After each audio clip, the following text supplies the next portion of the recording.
Today we have on Rob Warren, who is the manager of mining operations and analysis for one of the world's largest Bitcoin mining companies. I've brought Rob on today so we can go down the Bitcoin mining rabbit hole and make it easy for everybody to understand.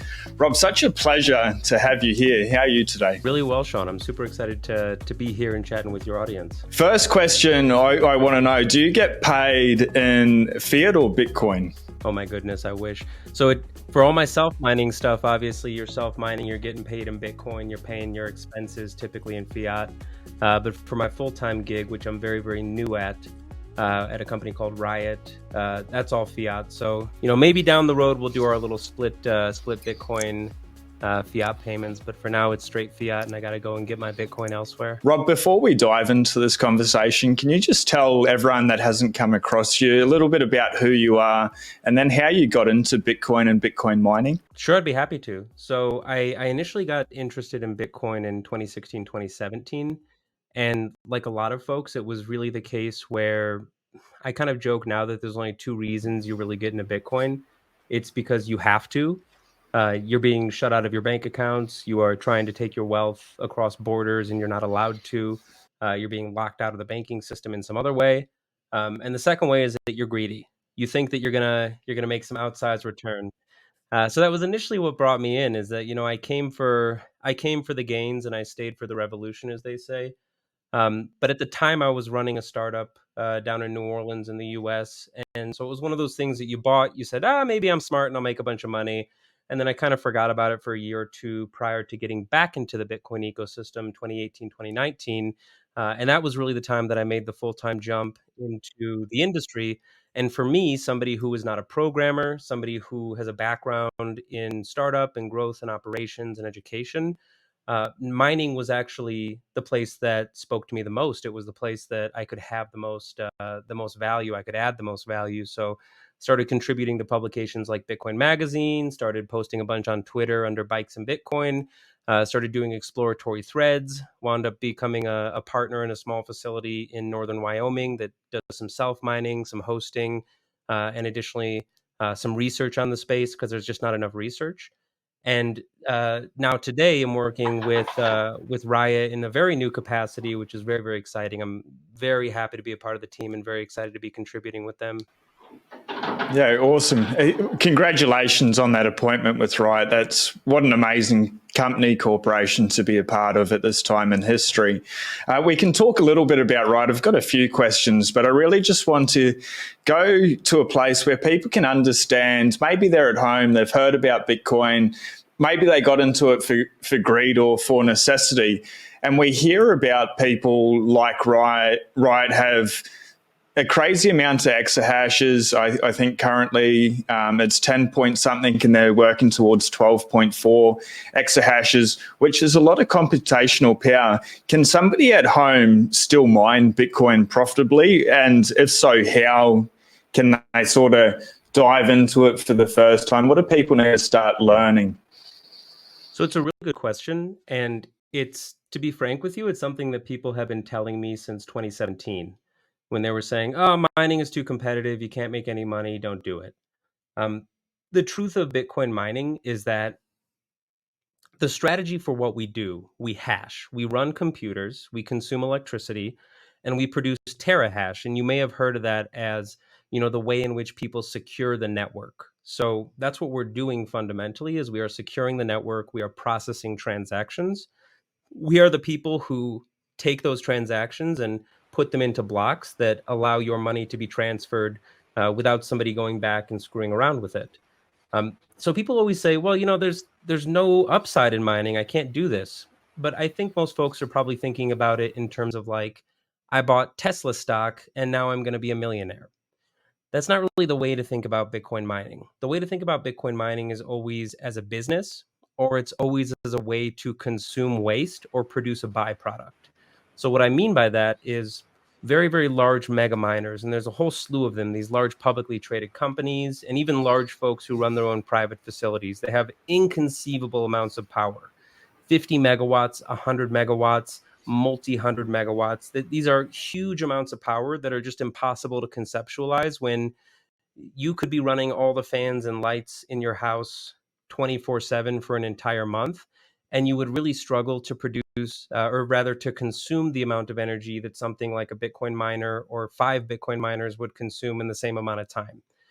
For those operators, they're really trying to operate on scale, which for them strategically means that they are trying to get these large, what are called power purchasing agreements, or they're trying to operate by large generators, so a very large solar plant, a very large nuclear plant, and they're signing typically these very specific deals that give them access to very cheap power. And everybody knows the name of the game is that you are buying the power, and if you're buying the power at a cheaper rate, that means you make more money when you're going ahead and you're mining your Bitcoin. But how am I competitive if I'm just trying to mine Bitcoin in my house? What people have realized is that if you have, say, a good electrical rate, so 10 cents or below per kilowatt, just as an example, which exists all over the US, you still can make money in Bitcoin, but you shouldn't necessarily think about it like a business that you're going to become a millionaire on, right? The way you should think about it is maybe I want to acquire Bitcoin that is no KYC. I don't want to go to an exchange. I don't have the documentation to sign up for this information.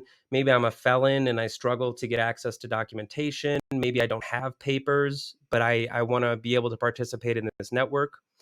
Bitcoin mining is a way that you can do that. Another way, and the way that a lot of people are doing now, is they've realized that the biggest byproduct of a Bitcoin miner is heat. And so, okay, when do I need heat? Well, I need heat if I'm cold. I need heat if I want to heat my water. And so there are all these really creative solutions that are coming out where folks are using the byproduct of Bitcoin mining, which is heat, to provide a quality of life for themselves. And so instead of, if you were in the US, the Northeast often has issues with natural gas supply. And so your price of natural gas might go crazy, and that could be very, very inhibitory to your budget. It could cost you a lot of money if you get a cold snap in the winter, and all of a sudden your furnace is going crazy and your bills are going through the roof. What folks are experimenting with now at the home level is, what if I just run my Bitcoin miner and I can pump heat into my house, and I could use that instead of having to use the gas. And so that's Yep. really, I wouldn't call it a business, but I would call it a way that folks are able to kind of kill two birds with one stone.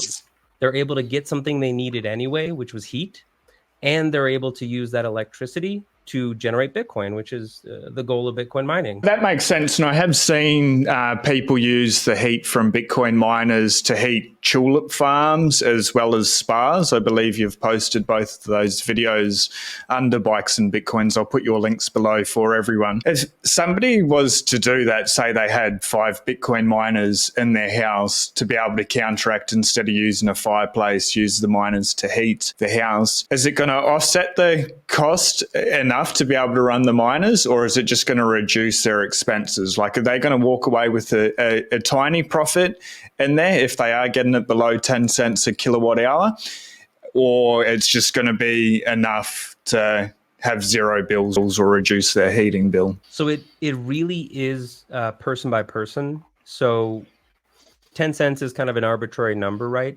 There are some Yeah. really powerful modeling tools that Brains, a company that operates large pool, they produce firmware.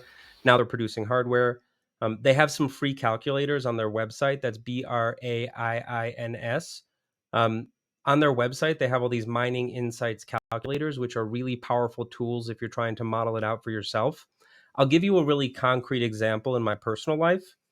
So in my personal life, obviously, I've got engagement with this facility that I'm a partner with in Wyoming, where it's a large industrial facility.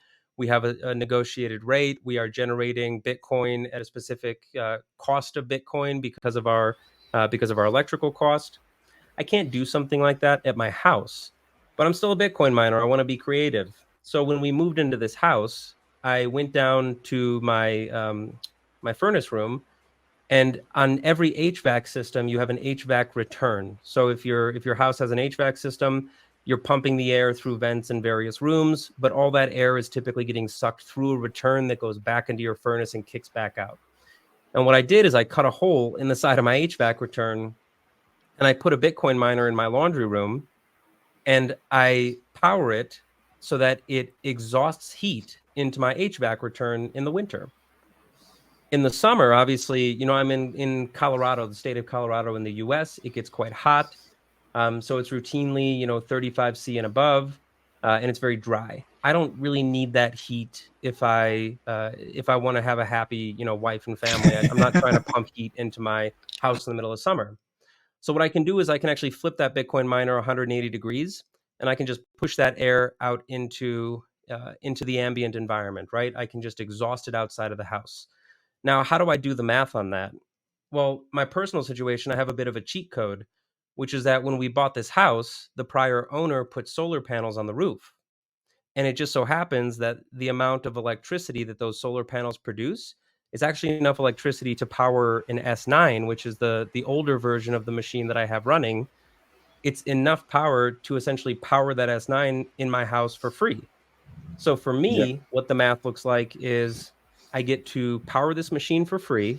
I get to make Bitcoin at zero input cost, and then I get the heat. So I get to run my furnace less.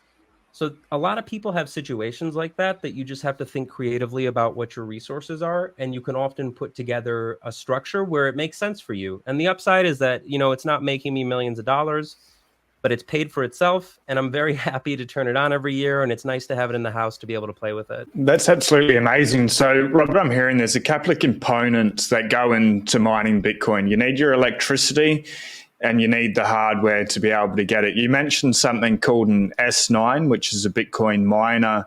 You said it's a little bit old. If say the electricity, let's just push that out of the conversation for a moment. Coming back to the hardware, is it still worthwhile somebody picking up an old miner off the internet, or should they just go for the latest and greatest? And what's the argument between the two for someone that wants to get into it as a hobby? So my first recommendation for all hobbyists is 100% of the time, buy an S9. An S9 is an old machine, 5+ years old. These are machines that are not really efficient. And I can talk a little bit about how we talk about efficiency in Bitcoin mining. They're not very efficient. They don't draw tons and tons of power. And there has been so much research and development and programming around the firmware, sort of the internal coding of the machine and the way in which it runs, that they're safe machines to play around with. Now, don't go plugging it in and sticking your hand in it because you don't want to get shocked. And then a big piece is that the kinds of electrical requirements and the kinds of infrastructure you would have to build to run what are considered the newer generation machines is typically non-standard for a household. So in the US at least, you have 120 power. So you would receive 240 power, a higher voltage to your house. But anything you plug into the walls in your house would be 120. Now, because of that firmware that actually Brains were the first people to do it, you typically are running a firmware on your S9 that lets you drop the amount of power that S9 wants to consume. So that actually makes it safe to run in your house without cooking your wiring or anything like that. Because once you get into the newer generation miners, you should be bringing in, if you're not a licensed electrician, you should be bringing in somebody who is a licensed electrician to essentially wire up whatever you want to do in your house. And if you're doing it at the industrial scale, there's a whole suite of products that you can buy of heavy enough wiring, heavy enough gauging. I won't say that it's a dangerous thing to do, but anytime you're working with electricity, you have to be very conscientious. And I would never recommend a hobbyist try to do anything on their own electrical panel because it's a very quick way to hurt yourself. But in terms of just raw learning, if you even have an inkling that you want to say, oh, let me get into Bitcoin mining, I've got an extra, $10,000, $20,000 that I want to experiment. I would say start with an S9. It won't cost you more than a couple $100s. I would say don't even buy one online. There are some really good aftermarket brokers. My personal favorite is a company called Kaboom Racks that is US based. I don't know if they ship internationally, but they're US based. They have a facility in Phoenix, and they're always pushing stuff through. They're super responsive. And the biggest thing is that you never want to buy something online from somebody who is not vetted, because there are unfortunately a lot of folks who make promises about what they're selling, they don't deliver. So if you do choose to buy something, I would always recommend figuring out who the trusted vendor is, talking to a specific person, asking other people if you've heard of this person, have you worked with this person, because it might be only a couple $100 if you unfortunately get taken advantage of, but you never want to be in a position where you've sent somebody, you've wired them or sent them in Bitcoin, half a Bitcoin or something to get miners, and then it's disappeared. So a couple of questions. People say they get into it, they get an S9, they trial it. Should then they start scaling it at home, or should they go into a facility and have their miners hosted? Have you done the math on that? Which one's better? Oh, it's a super tough question. So whether you host at your house, build out a facility at your house, the biggest limitations to you being able to mine at your house are going to be, first off, your electrical rate. And so you Yeah, have to really understand what your contracted electrical rate is to understand what your all-in cost is going to be. I've heard horror stories of people thinking that they were going to get 4-cent power, which would be quite competitive, and all of a sudden realizing that once you added on all these additional fees, they were paying 13 cents. yeah, So I've heard horror stories like that. If you're going to scale at home, another piece to remember is that you're going to then be limited by the size of your panel being your electrical panel, your breaker box on your house. yeah, Most breaker boxes on homes in the US are kind of in the 200 to 400 amp range, and that's sufficient power for a house. And you often have extra slots on your breaker box where you can directly plug in for, in this case, Bitcoin miners. Now, the thing to remember is, yeah, I want to mine Bitcoin, but I also would like to be able to charge my phone. So you're also limited by how many of those slots you can take, because each of those slots, breakers for a Bitcoin miner, especially the newer generation ones, is going to typically be a 20 amp at 240 volt, which on a 200 amp panel, you're not going to be going to 15 miners at the house. yeah, You might get 3 or 4, and then you'll have to say, your wife will tell you to chill out because you're gonna start popping breakers at other parts of the house, right? And then the final thing for home mining is, specifically for home mining, there's some really slick products that make home mining easier. So a company called Upstream Data has something they call the black box, and this essentially is, you can think of it as a small mobile container that is about the size as like a US AC condenser, that thing that spins in the back of your yard and cools everything and keeps your home cool in the summer. It's about that size, but you can fit 2 new generation machines in it. And the reason you want them outside typically and not in the house isn't because they're going to blow up in the middle of the night and burn your house down. They're quite safe. They shut down if they get too hot. The fires are not really an issue. Sometimes, in extreme cases, a power supply could pop, but it's not like something is burning down, right? You'd have to yeah, be pretty reckless with your electricity and pretty reckless with your infrastructure to let that happen. And I haven't heard many cases of it. Um, the thing is, you still have to deal with the heat, because it's a lot of heat you're going to be dealing with, and you still yeah, have to deal with the sound, because these are not quiet machines. These are machines that are constantly whining because they have these fans that are on the intakes and the outlets, and they're cranking away at 350 to 500 cubic feet a minute of air, zipping up to many, many thousands RPMs. And so it's just a yeah, whine. It's a constant whine. Um, the next piece that you asked was kind of about hosting, or do I search into my own facilities? And this is coming from somebody who owns a company that offers hosting and has its own self mining. Hosting is a terrible, terrible business. It's just so hard. It's so hard. And there are so many horror stories of people being taken advantage, unscrupulous business actors, people with the best intentions putting people in bad situations. And I would say that it's very, very, very hard. And this is not me saying that, I'm the best, come talk to me about this stuff, but mining at the industrial scale is tough. If you're hosting other people's machines, it's an extremely difficult business. And the reason it's so difficult is because these are new businesses, so there's no kind of standards, there's no, better business bureau that you can go to. It's word of mouth. You have to talk to people and vet them. And then what you're doing, if you want to go host with somebody, say you want to host 10 machines, and maybe I could get you 10 machines for, just say, I don't know, new generation machines for $3,000 each. Okay, well, that's $30,000 worth of equipment. So I've basically just shipped you a new car, and I've sent it to an address somewhere, and it might be in Iowa, it might be in Texas, it might be in Ohio, it might be in Oregon. And then I have to trust that you're going to treat it well, that you're going to run it well, that you're going to maintain it when it gets dusty, that you're going to be truthful with me. And so I'm not saying that all hosts are bad people. I'm not saying that all hosts are out there to do bad things.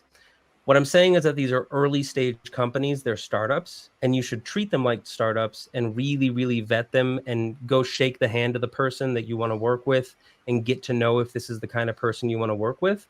Because whether it's, and I really don't think people are necessarily being bad actors, to be honest with you. I think people are trying to grow their businesses. And I think sometimes if you're panicking because you have to keep your facility running and a customer has, $50,000 worth of machines sitting there, you might try to keep your business alive and go, oh, well, I'll take care of the customer later. So that's not a knock on anybody. I'm not saying that anybody is, doing something illegal or unscrupulous. I'm just saying understand the business model is very difficult. And if you really do want to operate at scale, the best way is to always find the people who are doing it and get to know them if you're going to host with them. Or if you're going to do it yourself, make sure you have the right people around you and understand that your network is everything. And fortunately, myself, all sorts of other folks in the space who I have to give immense gratitude to, because it's so early. You could call us competitors, but we all just want to learn from each other. And the Yeah. reason we want that is because nobody wants to put people in a bad position. Nobody wants their business to go under. Everybody wants things to, be unicorns and lollipops and all the other good stuff. But just vet it, understand that it's early and that you will need to do the work if you want to start scaling. Talking about like working together with your competitors and stuff, I understand there's something called a mining pool where people can put their mining resources towards this mining pool. Can you break that down to a really basic level and why someone would enter into a mining pool, what it is, the benefits, and maybe the potential drawbacks? That's a really good question. So say you've got 20 miners, right? The way that it used to be way, way, way back in the days of Bitcoin, so very early days, 2010s, 11, 12, you've heard stories of, oh, I used to mine Bitcoin on my computer and it got really hot and it would just run this thing. And then every once in a while, what would happen? I would find a block. My computer would find a block and I would get the block reward, and it was amazing. I would make Bitcoin off of my home computer. Well, what happened as the network started growing? So all these other people started doing this. They started mining, and then you wind up in a situation where it's become very competitive. And so for an individual, it becomes really prohibitively difficult to find a block. It used to just be individuals doing it. So what happened as a result? People realized that, well, if we could, instead of mining a block and trying to find it directly, if we could, say, point all of our hash power to this collective entity, and when this collective entity finds a block, instead of me getting all the rewards, I'll just get the portion that I'm contributing. That's really the emergence of the idea of the mining pool, because you could wind up in a situation where you're running your machines forever and you never find a block, which is essentially what would happen today. If I wanted to plug in my S9, or even if I wanted to throw in, say, 10, 15, 20 machines, new generation machines, and just mine them myself, I could do that. But the odds are, because the network is so big now, I would never find a block. I would never profit off of the work of my mining. I would have to pay my electric bill and I would go home unhappy. So that's the idea of a mining pool. It's people working together or pointing their hash to a location so that when that pool finds a block, then it's divvied out to everybody. And there's lots of big ones. there's Foundry, there's Antpool, there's Luxor, there's Brains. Um, all of these folks are doing the same. It all works the same in principle, which is that you point your hash rate to that entity. When that entity finds a block, then they divvy up the reward in some kind of fair or equitable way. And they all offer different kinds of features. They're all a little bit different from each other.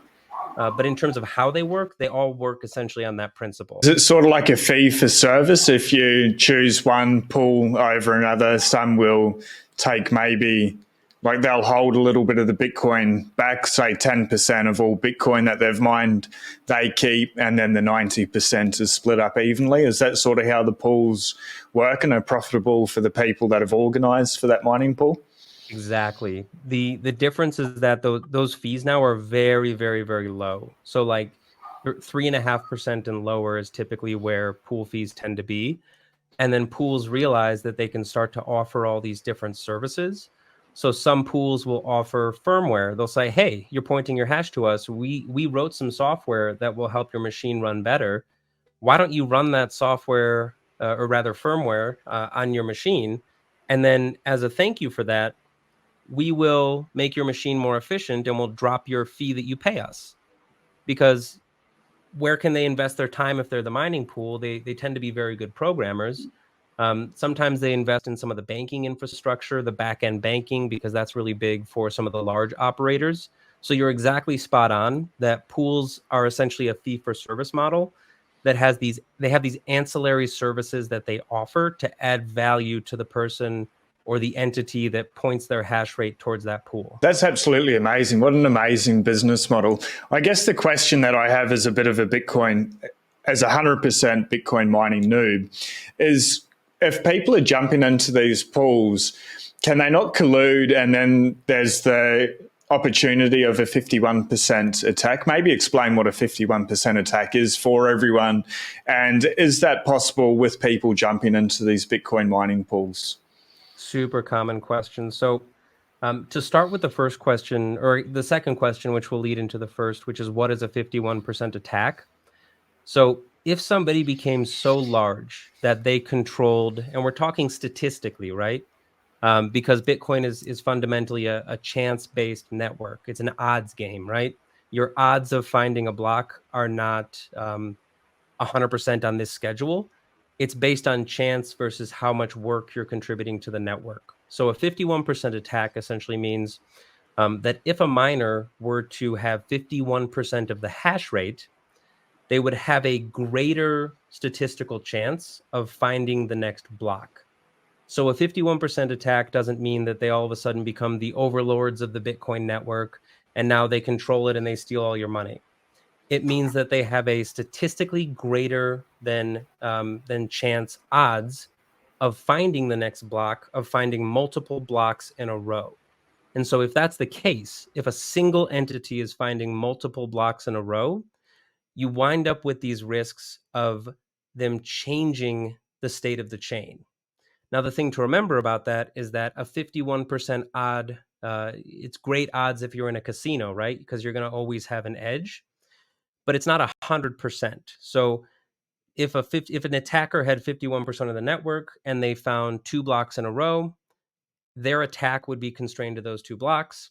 If they found three blocks in a row, their attack would be constrained to those three blocks, but they would cause chaos for everyone on the network regardless, right?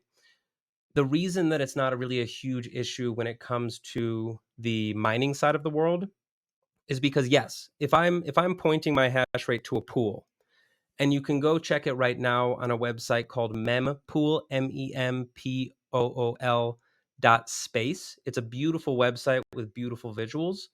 If you go to mempool.space and you click on the little hammer on the top, which is their mining tab, you will see a pie chart, and that pie chart shows you exactly how large each of the mining pools are of a certain size, right? And so people say, "Oh my goodness, I think Foundry right now is the largest pool. I think they have 28 to 32% of network hash." And people go, "Oh my goodness, if Foundry, the number one pool, were to collude with the number two pool, who I don't know who they are offhand, If they were to collude, they would have more than 50% of the Bitcoin network. They could collude and they could all of a sudden create this attack vector and they would destroy the network and it would be miserable. But here's the thing you have to remember. Me as a miner, I have to contribute hash rate to that pool. And if I see that my pool is doing something unscrupulous, if they're doing something illegal, if they're doing something I just don't like, I think they're crummy people, it's not very hard for me to switch from one pool to another. So if I see somebody is acting up as a buyer, a user of the pool, me, the Bitcoin miner, it takes me all of 5 seconds to switch my pool from Foundry to Ant Pool, or from Ant Pool to Luxor, or from Luxor to Brains. So it's incredibly low, the switching cost to go, I don't want to play with you anymore. And what that means effectively is that the pools have to be on their best behavior, because if you lose somebody's trust, the odds of you getting it back are very low. Now, the second answer to that question with the 51% attack is actually a technological solution that is being written right now, and it's called Stratum V2. I won't get super technical with it, but the way that you can think about it is that currently we use something called Stratum V1, which means that a single entity, the pool, when a block is found, that pool basically says, okay, guys, here's the next block, go hash it. And so they send that block to every worker that's in their pool, and all the workers start hashing on that block. Now, that is a risk because you have a single entity deciding what goes into a block or doesn't go into a block. But there's a new technological innovation right now that's currently being beta tested. It's live in some cases, called Stratum V2. And it is a way to change the rules. It doesn't change the way the game works, but all it says is, well, what if the miner could actually decide what goes in a block? Because we assume if everyone is behaving, the miner wants to make as much Bitcoin as possible. So they're going to make the biggest blocks as possible with as many fees. We assume that the pool wants to make the biggest blocks with the largest fees.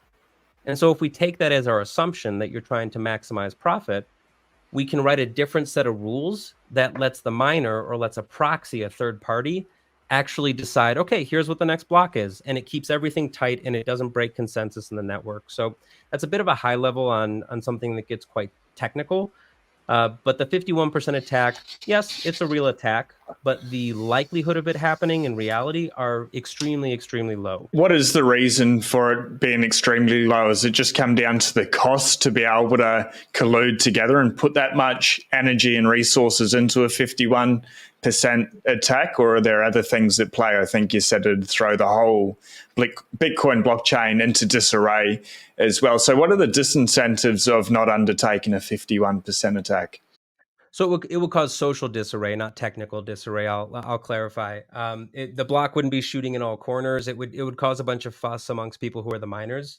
I'll tell you the biggest disincentive to trying to conduct a 51% attack is the fact that the Bitcoin network, as it stands currently, is globally decentralized. There is no single country in the world. Now, the US overrepresents in terms of the way that we hash. It used to be China, but then China banned Bitcoin mining.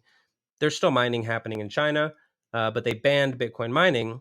A lot of that hash, a lot of those operators flooded into the US. The name of the game here is that you can't control an amoeba. That's what Bitcoin mining is conceptually. It's this amoeba that's kind of wrapped around the world, and what is it trying to consume? What is it trying to eat? It's trying to eat energy. It's trying to eat cheap energy. It's trying to eat waste energy, and it's trying to do that as efficiently as possible. And anybody on Earth, anywhere, because this is a permissionless network, you don't have to go apply for a license from somebody to participate. You plug in a machine and you attach it to the internet. Because the network is so decentralized and because it's permissionless, everyone on Earth, if they misbehave, the network doesn't really care because the network is so large, they fall off. There's no benefit to me trying to conduct this 51% attack because I'll never control enough hash in the world to be able to actually make it happen. And even if I did, well, how would I do that? Well, I'd start sending out agents to every mining facility in the world and hold them at gunpoint and tell them to point their pool settings to me so they're all hashing to me so I can make all the money. Okay, well, how would you do that? Is this a government that's doing this? Are they going to go cross every jurisdiction in the U.S. and have every Interpol agent freaking out that somebody is sending, black hat men in black guys to your facility door? How do they find these facilities? Outside of the publicly traded ones, a lot of these are very large private facilities. The problem set that you would experience to even try to do this is so beyond comprehension that for somebody to try to utilize this attack vector is kind of silly. It wouldn't work because the network is so big. It's this giant amoeba wrapped around the world just trying to eat cheap and waste energy. So, talking about cheap and waste energy, Greenpeace has put out, I would call it an atrocious campaign, an ad where they lit up the New York skyline. And I guess their biggest point that they wanted to push across was how destructive Bitcoin mining is for the environment, and the energy consumption is absolutely out of control, and it's just going to get worse. This is the message that they put across. Personally, I disagree. I did a video yesterday refuting it, looking at the facts of it. But what would you say about that? With someone who is so entrenched within the Bitcoin mining space, what was your counter argument to Greenpeace's bizarre messaging? The first question I would ask them actually wouldn't come from me. It would come from a philosopher by the name of Troy Cross, who is out of Reed College. Brilliant guy who works in the Bitcoin mining space, consulting, highly, highly intelligent. And the first question that you say to somebody that goes, Bitcoin uses too much energy is, okay, well, does that mean that you don't like pornography either? And you go, what? Those don't have anything to do with each other. There's nothing to do with it. What does porn have to do with Bitcoin mining? The amount of server space, the amount of computer consumption, the amount of transmission that is required to power the adult industry network in the adult industry in the world vastly, vastly by orders of magnitude stands above the consumption of Bitcoin mining. And why do you use that example? Maybe it's a silly example. Why are you bringing these things up? The point is that electricity is not moral. It's not moral. There is no good electricity or bad electricity. Nobody is knocking on your door to tell you that you can't play your radio because they don't like that music that you're listening to. But maybe they don't like the music, but because it's using too much electricity. That's not an argument. You know what I'm saying? They can't, nobody is knocking on your door to say that you cannot bake a pie on a Sunday because your electric oven is using too much energy. It's not a moral argument. It's a question of humanity and humanity's flourishing. And I really do believe that if you look at all the data that talks about the amount of energy and electricity that a society produces and consumes, and the way that it proceeds in terms of its GDP, its development, the quality of life for individuals living in that society, it's a very clear relationship. It's up and to the right that as a society, as a community, a country produces and consumes more energy, the quality of life of the individuals in that community drastically improve. Drastically improve. I'll give you really specific examples. The first example was that if you were in the UK at the turn of the Industrial Revolution, the biggest transition that happened there was that instead of burning wood, people were now burning coal because they discovered coal all throughout the UK. Coal is substantially more energy dense than wood, substantially more energy dense. Now, coal burns dirtier, but it burns hotter, and it's more useful for that reason. And they used to talk about London fog. It was the coal haze that hung over London. But the society was developing. The society was demanding that instead of burning on wood, which has to grow in a forest, and once I cut the forest down, I have to wait for 20 years for it to grow back, and then I can burn it again. I have something that is substantially more dense. I have something that is sourced locally, that there's massive seams of in my surrounding environment that can let me not just heat my home, but lead to the creation of one of the most pivotal inventions of that century, which was the steam engine. You take that as the first example. You take the second example, which is electrification coming into, I'll use America because I'm from the US, I live in the US. Electrification coming into the US household. was one of the most important uh, jumps socially in empowering husbands and wives in the kind of labor that at the time predominantly women were having to do. So what does that mean? That means that moms were predominantly having to do things like the laundry by hand, the dishes by hand, the cooking using methods that were not as optimal. What happens when you have a dishwasher? What happens when you have a washing machine?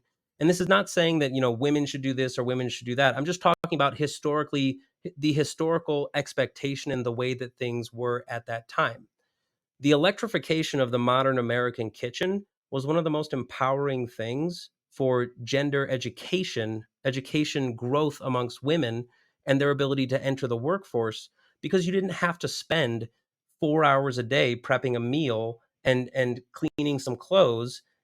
It just wasn't there anymore. And the exact same thing happens today when you look at developing nations, all spread throughout the continent of Africa and all spread throughout Central and South America. The exact same things are happening, where you find that what happens when you electrify these things that used to take somebody 4 hours a day, they fill all that extra time with things that improve the quality of their life. They get educated, they can work, they can provide for their families more. And so fundamentally, the story of electricity is the story of how you empower humans.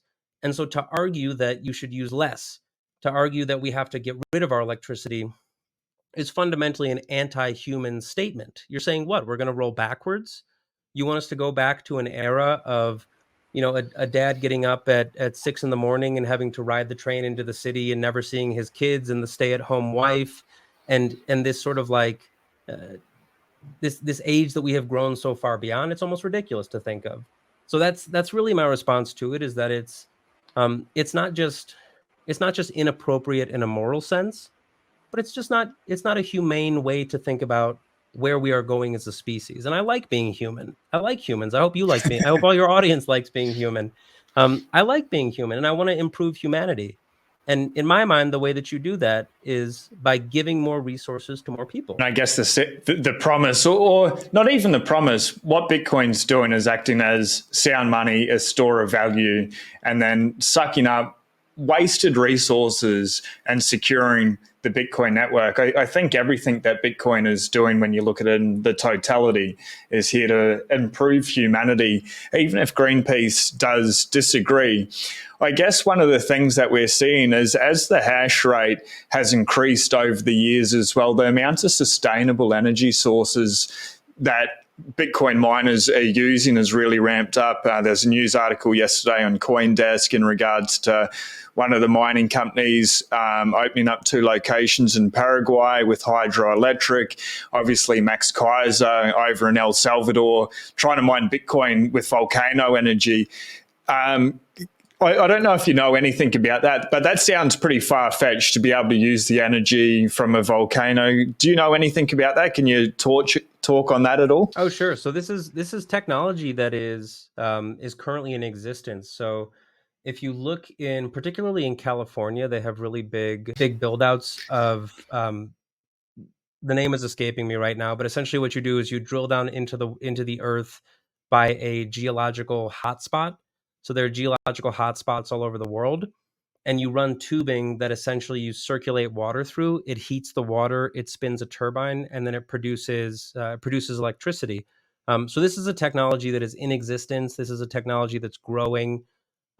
It's something that is really exciting for El Salvador, and the way that they're rolling it out is really interesting, because they're generating all of this financing, and they're starting on other renewables, solar and wind, and they're plugging Bitcoin into that. And so what that does on the equation is that if a country like El Salvador, say 20 years ago, wanted to build out that size of a facility, they have a serious problem on their hands. And this happens for every developing country. If I say, okay, I'm going to build 100 megawatts of electrical generation, okay, that's a very expensive thing to build.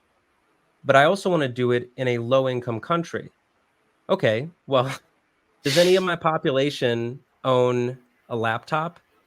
Do they own do they have houses that consume a lot of energy? Do they own homes? Do they have large electrical devices? Do they have blenders? Do they have microwaves? If you have a poor country, a low income country, a lot of people don't have access to the electronics. So if I'm going to build this generation, who's going to consume it? Maybe I'll set up a factory and the factory will buy it, but at that point I'm just dumping money into the country and then I hope I see money coming out at the other side. The reason this stuff that's happening is so fascinating is because they are making these huge moves into putting tons of electrical generation into, say, a country like El Salvador. And what they're saying is Bitcoin mining is an immediate consumer. An immediate consumer. Bitcoin always wants to eat your energy. And if you have that consumer there, you have power, you have excess power that then can go to the folks who live in your community. The best example I know of somebody doing this is a company called Gridless Compute. A guy named Eric, who's the CEO, brilliant guy. But what he's doing is he's finding these small hydro setups in all over Africa. And so there are these electrical turbines in Africa that for one reason or another, they're not running optimally. And so electricity gets turned on, it gets turned off. Nobody wants to consume it. It's too expensive. The numbers just don't work. He's going to these hydro facilities all over Africa and he's putting Bitcoin miners. And so what that means is that in the case of a hydro facility, that hydro facility now wants to run 24 hours a day. Because as long as there's water coming into it, I always know that the Bitcoin miner wants to consume it. So what does that mean for the people who live in the town next door? It means that the largest buyer of electricity in their community means that their lights stay on and their electrical rate goes down because that largest customer is essentially subsidizing everyone else, and he's doing it right now. He's doing it in real life. He doesn't need a big government intervention. It doesn't cost him $50 million for every deployment, and it's changing people's lives today in a really powerful way where I can afford to keep a light on at night and enjoy time with my family. I can study for longer into night because I have access to electricity. That's absolutely amazing. Yesterday, when I was talking about this green piece, I think it was only like 20% of sustainable energy around the world gets used for whatever it is, and then 80% is wasted. And then I guess, like what you're saying there, it's such a great way to be able to capture that, keep the turbines spinning, the wind generating. It just, if they're always switching it on and off, like you're saying, people are missing out if they want to improve, if they want to be able to learn at night. The way you explained it then, I appreciate that. It's absolutely fascinating. Going forward with Bitcoin mining, like we've seen the hash rate absolutely explode and it just keeps going up and to the right. Is this going to go on indefinitely? The hash rate's just going to keep getting larger and larger and larger, and say people like Riot or any of the Bitcoin miners, people at home, are just going to have to get bigger and bigger and bigger? Or can everyone stop where they are now? Like, what's the most likely situation to happen in regards to the hash rate and bringing computers online or miners online? It's so tough, because nobody can see the future. And combine that with the fact that everybody nowadays, at least in the Bitcoin mining space today, is really a startup. And that's because the newest types of machines that people have been using, they radically changed. The machines changed 5 years ago. And if you add on top of that things like oil cooling and immersion cooling, that's only 3-4 years old that it's really come into large scale use. And then you look into, okay, what's the hip new thing? It's hydro mining, which is fascinating. But how many people have deployed it at scale? And by scale, I mean 50 megawatts plus. Zero. It's so hard to say because the technology is advancing very quickly. We are reaching a natural limit in terms of the efficiency of the ASIC, the computer, the Bitcoin mining machine. So if you look at that S9 that I mentioned before, and you try to compare that to the newest generation machine that's the most efficient, we measure things on what are called joules per terahash, which essentially is a measure of, for this amount of electricity in, how much computer power do I get out? And you want that number to be lower. You want it to be more efficient. It's sort of like the opposite of your vehicle, where if you have a car, you want it to get, 80 miles to the gallon, but if you have a Bitcoin miner, you want it to get 20 joules per terahash, right? Because you're squeezing more out of every joule that comes through. That's reaching a natural limit. From the S9 to the current state of the art, things are around 3.5 to 4.25 times as efficient. So 400% as efficient with the newer stuff. Now, will we see that another 400% jump? No. And the reason I could say that confidently is because the state of the art, it all comes down to the computer chips. What are the name of the chips is actually the ASIC. We kind of stole the term ASIC, which is an industry term, and just decided we would call the whole machine an ASIC. But if you ever talk to a guy or gal that designs chips professionally, ASIC is just an industry term, application specific integrated circuit. It's basically a chip that does one thing. And all our chips do is the SHA-256 algorithm. We hash Bitcoin.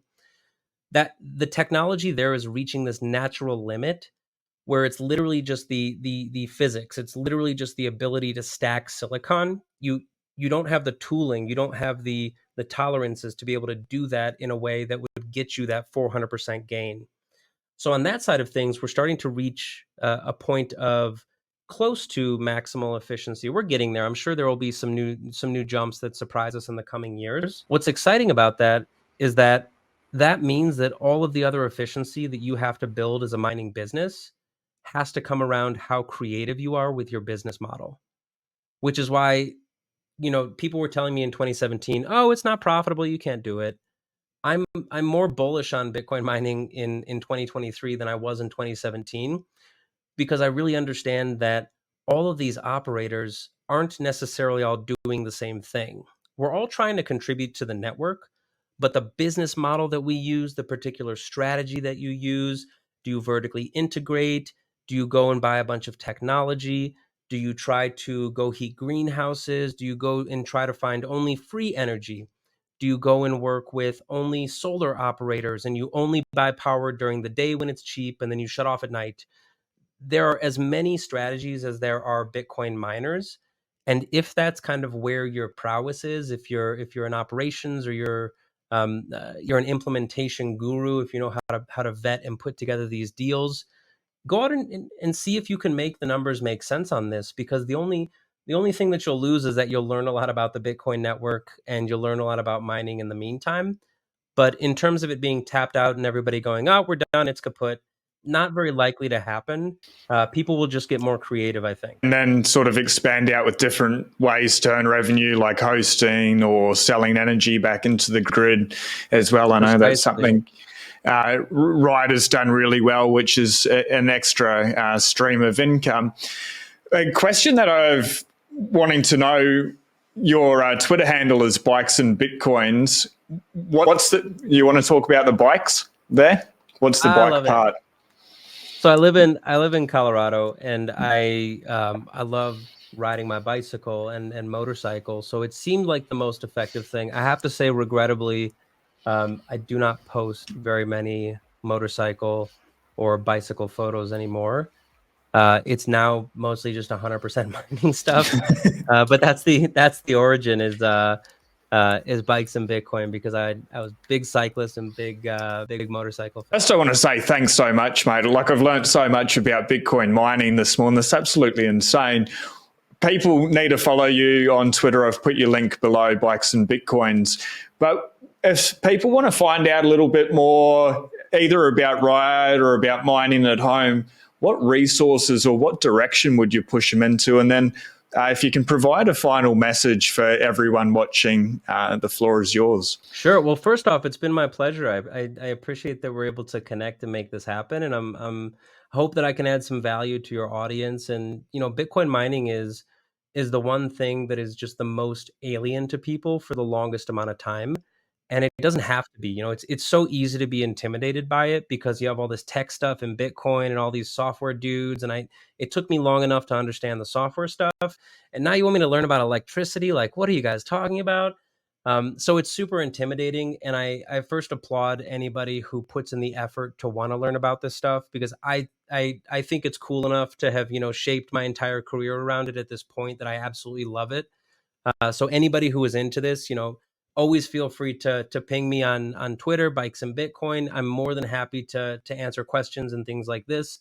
In terms of like really good available resources, I would say it's kind of silly, but get on Twitter and start following people in the space who are doing interesting things in the space. Go out there and follow the large public companies. Follow Riot and Mara and Iris Energy and kind of learn what they're doing, and then go and follow some of the operators. There are guys, a company called TerraWolf, doing really interesting stuff on nuclear sites. There's all kinds of guys doing stuff on oil and gas. Steve Barber, Hodl Tarantula.